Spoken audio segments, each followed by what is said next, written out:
Good afternoon everyone. अब homework किस किसने किया है? फर्स्ट क्वेश्चन का आंसर क्या आया? सबका आ गया 20%, 20%। ठीक है। सेकंड क्वेश्चन का आंसर, हाँ, 6 and 17/18%। 6 है और 17/18%। लॉस है इसमें। आपको लॉस भी लिखना होगा साथ में। प्रॉफिट होता है तो प्रॉफिट, लॉस होता है तो लॉस। हाँ।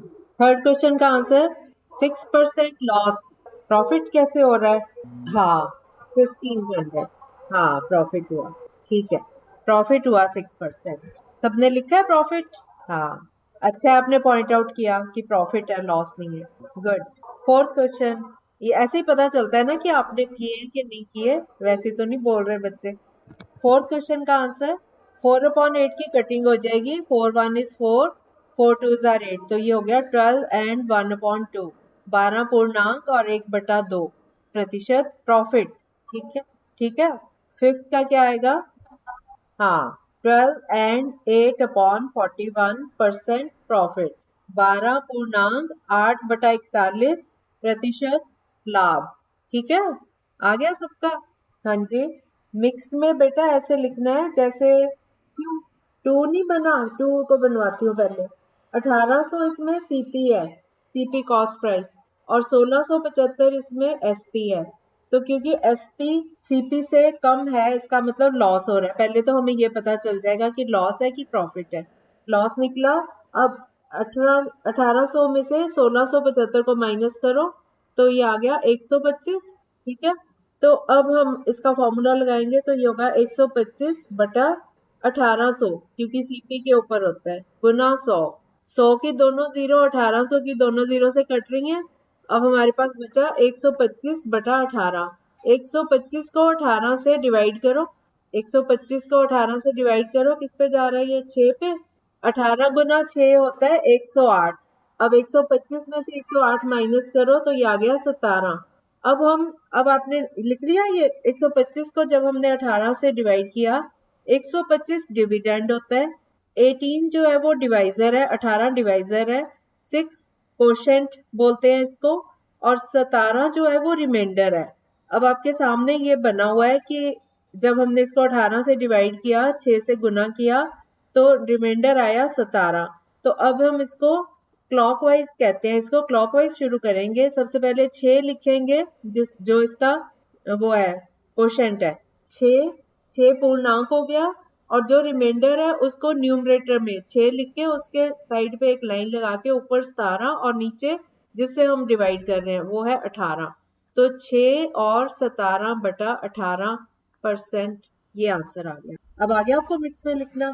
कोई भी नंबर हो, इसको ऐसे लिखते हैं, 6 लिखा और 6 के बिल्कुल सेंटर से एक सीधी 6 के आगे एक छोटी सी लाइन लगाते हैं, और उस लाइन के ऊपर लिखते हैं 17 और नीचे लिखेंगे 18। ऊपर रिमाइंडर आता है, नीचे डिवाइजर आता है। जैसे मैं एक छोटा नंबर लेती हूँ। चलो, 5 को 3 से डिवाइड करो। 5 को जब हम 3 से डिवाइड करते हैं, 3 गुना 1 3 आया, 5 में से 3 माइनस किया 2 आया। अब ये बन गया एक, इसका वो है क्वोशंट, 2 रिमाइंडर है और 3 डिवाइजर है। तो हम इसको एक से शुरू करेंगे। पहले एक लिखेंगे, एक तो पूर्णांक हो गया, ये तो होल नंबर आ गया। 1 और 2/3, 1 और 2 मतलब एक के साइड पे हम एक छोटी सी लाइन लगाते हैं, और उसमें न्यूमरेटर ऊपर लिखते हैं और डिनोमिनेटर नीचे लिखते हैं। इसका मतलब है 1 और 2/3। अब समझ आया आपको? अगर आप लोगों को इसमें दिक्कत आती है तो ये वाला चैप्टर हम रिवाइज कर सकते हैं कल। क्या ख्याल है आप लोगों का? कि क्योंकि ये तो बहुत यूज होने वाली चीज है आगे जाके। मैं सोच रही हूँ कि अभी या प्रॉफिट लॉस को बीच में छोड़ें क्या? प्रॉफिट एंड लॉस करवा देती हूँ, उसके बाद हम पहले रिवाइज कर ले। मेरे वैसे माइंड में 2 चैप्टर्स थे, ये था और सिंपल इंटरेस्ट करके। उसके बाद इन चैप्टर्स को हम रिपीट करके इनकी प्रॉब्लम्स कर सकते हैं। लेकिन जिनको नहीं समझ आता फिर वो अटक जाते हैं ना बीच में बच्चे। हाँ, हाँ, हाँ, यही कह रही हूँ। तो आज हम ऐसा करते हैं, आज तो इसी को कर लेते हैं, क्योंकि मुझे वो भी ढूंढना पड़ेगा उसको पीछे, कौन सी मेरी ऑडियो थी, वो फिर मैं आपको सेंड कर दूंगी। ठीक है, आज जो दिया था। कितने चैप्टर्स है? 7-8 चैप्टर्स तो गए हुए हैं उसमें, सारे ही गए हुए हैं बेटा, सिर्फ यही वाला रहता है। अच्छा, मैं देख लेती हूँ, कोई बात नहीं। अगर नहीं गया तो मैं भेज दूंगी, मेरे पास है, सेव किए हुए हैं, ठीक है। अभी मैं ये सोच रही हूँ कि आज हम प्रॉफिट लॉस के सिंपल सम्स करते हैं, इसके बाद इसको थोड़े टाइम के लिए रोक देते हैं इस चैप्टर को, और पहले मैं वो वाला जो है ना ऑडियो, वो भेज के हम उनको रिवाइज कर लेते हैं, ताकि जो बच्चे नए भी जुड़ रहे हैं उनको भी आ जाए अच्छे, ठीक है। हम वो रिपीट कर लेते हैं एक बार, और आप लोगों की रिवीजन हो जाएगी बाकी बच्चों की। दो दो भेज दूं डेली कि एक ही भेजूं? एक एक ऑडियो भेज दूं, है ना? ठीक है। आज इस क्लास के बाद ना मैं इसका नहीं भेजूंगी होमवर्क, मैं आपको वही वाली भेज दूंगी आज दोपहर को, ठीक है। तो हम लोग ऐसे कर लेंगे, या मैं मॉर्निंग में भेज दिया करूं, 10 बजे भेज दूं। आज तो चलो भेज दूं बेशक, नहीं तो सवेरे 10 बजे भेज दिया करूं जैसे पहले करते थे हम। अच्छा, तो फिर ऐसे करती हूँ, फिर मैं ऐसे करती हूँ सुनो, कि ऐसे जैसे 2 बजे हमारी 2 से पहले क्लास ओवर हो जाती है, उसके बाद मैं आज आपको उस टॉपिक का एक ऑडियो भेज दूंगी और असाइनमेंट भी भेज दूंगी। जिन्होंने किया भी हुआ है तो वो दोबारा से कर लें, कोई बात नहीं, ठीक है। ठीक है, आपकी रिपीट हो जाएगी, आपकी रिवीजन हो जाएगी जिन्होंने ऑलरेडी किया हुआ है, क्योंकि मैथ्स तो ऐसा सब्जेक्ट है, जितनी बार करो प्रैक्टिस उतना आपका इम्प्रूव होता जाएगा। तो वो पहले हम वो पिछले टॉपिक्स को करके, तो मैं असाइनमेंट भेज दूंगी, आप जैसे कल आओगे गूगल मीट पे मिलोगे मेरे को, तो हम उनको उनके डाउट्स जो होंगे बच्चों के, वो हम क्लियर कर देंगे, ठीक है। क्योंकि वो पहले मैंने ऑडियोज भेजी हुई हैं, वो कुछ बच्चों ने तो की हुई हैं, काफी बच्चे नए आए हैं उसके बाद उन्होंने किया ही नहीं हुआ। तो रिपीट होने से यह है कि रिवाइज हो जाएगा सबका, ठीक है ना। तो बीच में कोई अगर मुझे, जैसे संडे आ जाता है तो उस दिन बेशक सैटरडे को 2 भी भेज सकते हो आप, एक सैटरडे को कर लो, एक संडे को कर लो, ऐसे भी कर सकते हैं, ठीक है ना। चलो आज हम इसी के जो प्रॉफिट लॉस के अभी तक किया है हमने सम्स, वो वाले करते हैं, उस टाइप के। अब हम, जैसे मान लो हमें सिर्फ कॉस्ट प्राइस दिया हुआ है, अब मैं वो फ्रैक्शन वाली चीज करवा ही नहीं रही हूँ, मैं आपको सिंपल ही करवा रही हूँ। अगर आपको कॉस्ट प्राइस दिया हुआ है और प्रॉफिट या लॉस दिया हुआ है और सेलिंग प्राइस फाइंड करना है, तो आप क्या करोगे? मान लो आपको मैंने कॉस्ट प्राइस दिया 100 रुपए, 100 रुपीज, उस पे प्रॉफिट आ गया 10 रुपीज, तो सेलिंग प्राइस क्या होगा? 1। नहीं, अपॉन किस लिए होगा बेटा? मैंने तो सिर्फ पूछा है कि फाइंड सेलिंग प्राइस, मैंने परसेंट नहीं पूछा आप, मैंने सिर्फ पूछा है कि सेलिंग प्राइस क्या होगा। मान लो एक शॉपकीपर ने 100 रुपए की एक चीज खरीदी, और उसने उसको जब बेचा 10 रुपए का उसने प्रॉफिट रखा, तो उसका सेलिंग प्राइस क्या होगा? हाँ, ये सबको पता है ना, 110 रुपया, ठीक है, वेरी गुड। आपने क्या किया, फॉर्मूला क्या लगाया? Selling price is equal to cost price plus profit, यही लगाया ना। अब इसको फॉर्मूला मैंने छोटा सा सम इसलिए लिया कि आप फटाफट कर लो, लेकिन आपको प्रॉपर फॉर्मूला आता होना चाहिए। आप फॉर्मूला लिखो इसका, selling price is equal to SP, SP is equal to CP plus profit. Profit या लॉस सीधा कॉस्ट प्राइस पे होता है, सेलिंग प्राइस पे नहीं होता, ठीक है। Selling price is equal to cost price plus profit, एक ये फॉर्मूला आ गया आपके पास। और अगर आपको मान लो कॉस्ट प्राइस 100 रुपए दिया हुआ है और लॉस दिया है 10 रुपए, फिर क्या होगा सेलिंग प्राइस? तो सेलिंग प्राइस, दूसरा फॉर्मूला लिखो, selling price is equal to minus loss, minus loss, very good, ठीक है। अब ये दो फॉर्मूले हम यूज करेंगे। अब मैं आपको एक सम देती हूँ, आप लोग सॉल्व करते जाओ।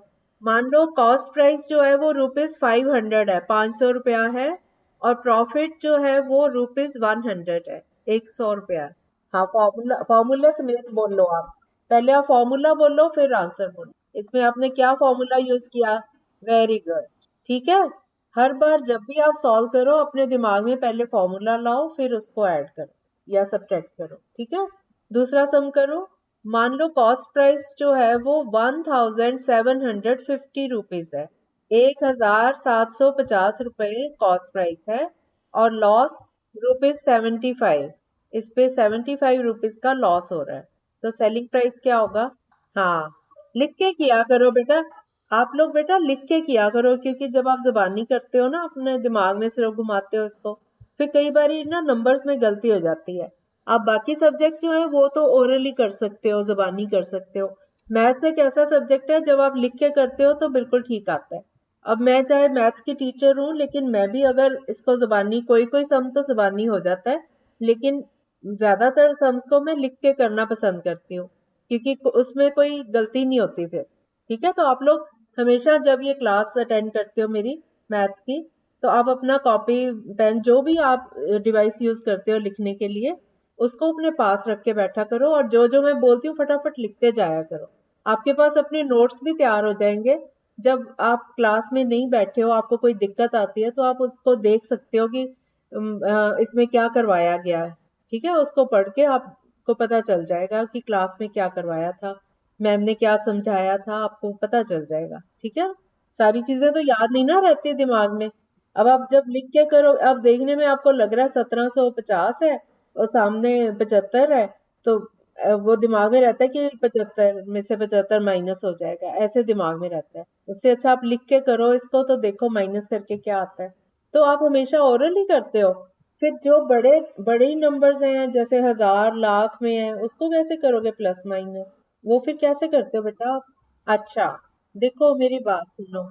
जो मैथ सब्जेक्ट है ना बेटा, मेरी एक बात सुनो आप सभी। कैलकुलेटर को तब यूज करो जब आपको बहुत जरूरी है, नहीं तो आप आदत डालोगे खुद।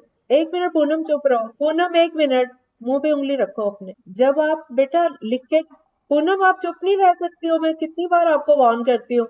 सब बच्चे म्यूट कर लो और बात मेरी ध्यान से सुनो बस। ऐसे जब आप बहुत बोलते हो ना, तो मेरे दिमाग से ही निकल जाता है कि मैं क्या समझाने लगी हूँ। अभी भी म्यूट नहीं किया आप लोगों ने, म्यूट कर लो सब।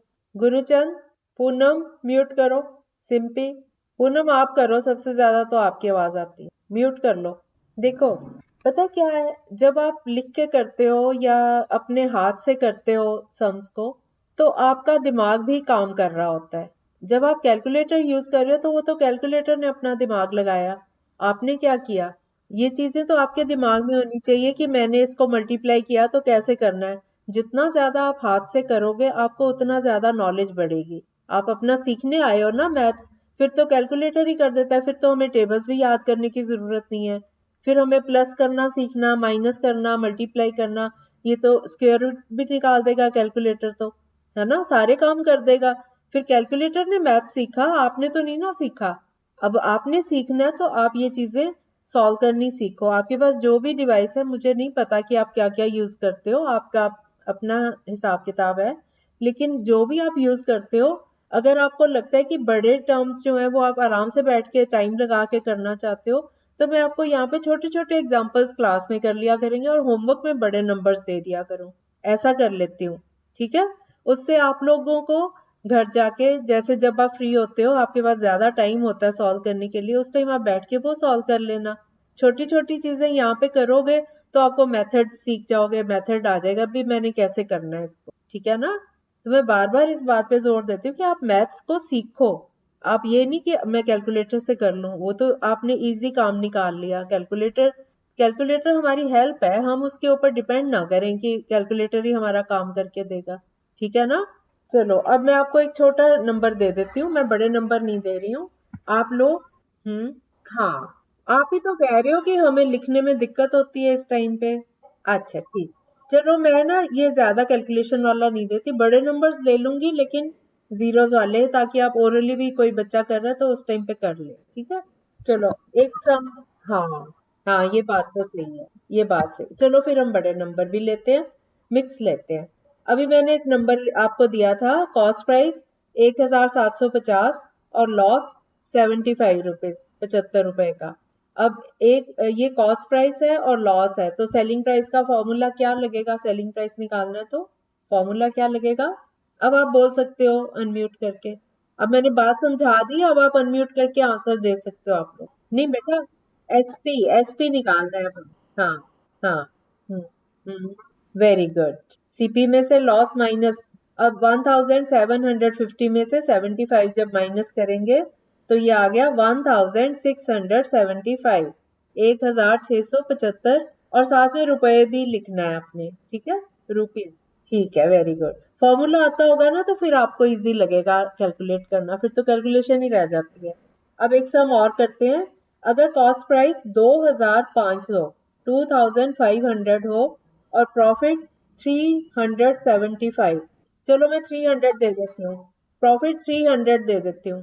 ठीक है, कॉस्ट प्राइस है रुपीज 2500, 2500, 2500, 2500, और प्रॉफिट लाभ हो रहा है 300 रुपए का। और फॉर्मूला भी बोलो, फॉर्मूला भी बोलो। हाँ, very good, very good. Selling price is equal to cost price plus profit. तो 2500 में 300 ऐड करेंगे तो ये आ गया 2800, 2800। ठीक है। अब एक सम और कर लेते हैं। अगर सीपी 1800 है और लॉस 500 है तो सेलिंग प्राइस क्या होगा? और फॉर्मूला समेत बताना है आपने। Very good, very good. Selling price निकाला, जब लॉस हो रहा है तो माइनस होगा, कॉस्ट प्राइस में से लॉस माइनस किया तो 1800 में से 500 माइनस किया तो ये आ गया 1300, 1300। ठीक है। और दो इस तरह के कि अगला फॉर्मूला करवाओ। ये आ गया समझ? ठीक है। अब हम अगला फॉर्मूला करेंगे। अगर हमें सेलिंग प्राइस दिया हो और प्रॉफिट दिया हो या लॉस दिया हो तो कॉस्ट प्राइस कैसे फाइंड किया जाएगा? तो आप फॉर्मूले, दो फॉर्मूले हैं वो लिखो। Cost price is equal to selling price minus profit. Cost price is equal to selling price minus profit. और दूसरा formula, cost price is equal to selling price plus loss. नहीं नहीं बेटा, बात सुनो, सुनो सुनो। कॉस्ट प्राइस, अगर हमें प्रॉफिट हो रहा है, सेलिंग प्राइस भी पता है हमें कितने का बेचा और कितना प्रॉफिट हो रहा है, तो सेलिंग प्राइस में से प्रॉफिट माइनस करेंगे तो कॉस्ट प्राइस आ जाएगा। और अगर हमें लॉस हो रहा है और सेलिंग प्राइस पता है तो लॉस हो रहा है इसका मतलब कॉस्ट प्राइस ज्यादा है ना, ये दिमाग में बिठा लो। अगर प्रॉफिट हो रहा है तो कॉस्ट प्राइस कम है, सेलिंग प्राइस ज्यादा है। अगर लॉस हो रहा है इसका मतलब कॉस्ट प्राइस ज्यादा था और सेलिंग प्राइस कम है। तो इसलिए अब cost price is equal to selling price plus loss. मैं आपको एग्जांपल से बताती हूँ। अभी आप पहले पहले दोनों फॉर्मूले लिख लो आप। पहला फॉर्मूला मैंने आपको बताया, cost price is equal to selling price minus profit. दूसरा मैंने बताया cost price is equal to selling price plus loss. हाँ, इसको हिंदी में भी बता देती हूँ। क्रय मूल्य बराबर है विक्रय मूल्य माइनस लाभ, और क्रय मूल्य इज इक्वल टू बराबर है विक्रय विक्रय मूल्य प्लस हानि। ठीक है। जैसे मान लो मैं आपको बोलती हूँ कि मैंने एक चीज 120 रुपए में बेची और 20 रुपए उसमें कमाए हैं, मैंने प्रॉफिट हुआ है उसमें 20 रुपए। तो मैंने कितने में खरीदी थी? ये कैसे निकाला आपने? ये आपने फॉर्मूला लगाया या वैसे ही कैलकुलेट कर लिया? ये क्योंकि ये तो बहुत सिंपल था इसलिए आपने वैसे ही कर लिया। आपको दिमाग में ये बैठना जरूरी है कि क्यों ऐसा किया हमने। ये फॉर्मूला कहाँ से बना? Cost price is equal to selling price minus profit. मैंने 120 रुपए की बेची, सेलिंग प्राइस 120, प्रॉफिट कितना लिया? 20 रुपीज। तो कॉस्ट प्राइस कितना था? Selling price minus profit, 120 minus 20, तो ये आ गया 100। सिंपल है ना? ठीक है। और अगर मैं कहूँ कि मैंने एक चीज 120 रुपए में बेची और मुझे 20 रुपए का घाटा हो गया, लॉस हो गया, तो इसका मतलब, हाँ वेरी गुड, फिर कॉस्ट प्राइस जो है वो सेलिंग प्राइस प्लस लॉस है ना। ठीक है। Cost price is equal to selling price plus loss. Okay. अब आपको मेथड समझ आ गया, फॉर्मूले दो आपको याद हो गए, सबको याद हो गए ये फॉर्मूले। Cost price is equal to selling price minus profit, cost price is equal to selling price plus loss. अगर प्रॉफिट है तो माइनस होगा सेलिंग प्राइस में से, और अगर लॉस है तो सेलिंग प्राइस में ऐड होगा। ठीक है। अब मैं आपको सम देती हूँ, आप करो। मान लो सेलिंग प्राइस है ₹2300 और प्रॉफिट है ₹250 का, तो कॉस्ट प्राइस कितना हुआ? जो भी बोलेगा फॉर्मूला समेत बोलना। फॉर्मूला किसी ने भी नहीं बोला। कौन सा फॉर्मूला लगाया आपने? हाँ, ये फॉर्मूला भी साथ में बोलना है बेटा। Cost price is equal to selling price minus profit. ठीक है। तो ये 2300, 2300 में से 250, 250 जब माइनस किया तो ये आ गया 2050, 2050। ठीक है। और दूसरा सम करो अब आप। सेलिंग प्राइस है ₹1590, 1590 विक्रय मूल्य है, और लॉस हो रहा है ₹90 का, हानि हो रही है 90 रुपए की, तो कॉस्ट प्राइस कितना होगा? हाँ, सेलिंग प्राइस है। हाँ, तो ऐड करके प्लस करके कितना आया? नहीं, और ध्यान से सुनो क्वेश्चन। आप फॉर्मूला नहीं लगा रहे इसीलिए गलत हो रहा है। फॉर्मूला लगाओ बेटा। हाँ, नहीं बेटा एसपी तो निकालना नहीं, एसपी दिया हुआ है हमें। सीपी निकालना है। सबका आया ये आंसर? 1680 आएगा आंसर। तो पहले आप 1500 क्यों बोल रहे थे? वो तो आप माइनस कर रहे थे। हमेशा फॉर्मूला ठीक लगाओ। ठीक है, अब ध्यान से लगाना। अगला क्वेश्चन लो। सेलिंग प्राइस है 3200। अब ध्यान से लगाना, कोई बच्चा गलत नहीं करेगा। सेलिंग प्राइस है ₹3200, 3200 विक्रय मूल्य है। लॉस है ₹150, ₹150। हानि हो रही है ₹150 की। बेटा आप क्यों बोलते हो इतना पूनम? आप कान खुले रखो, मुंह बंद रखो अपना। कॉस्ट प्राइस का फॉर्मूला फिर नहीं बोल रहे आप लोग।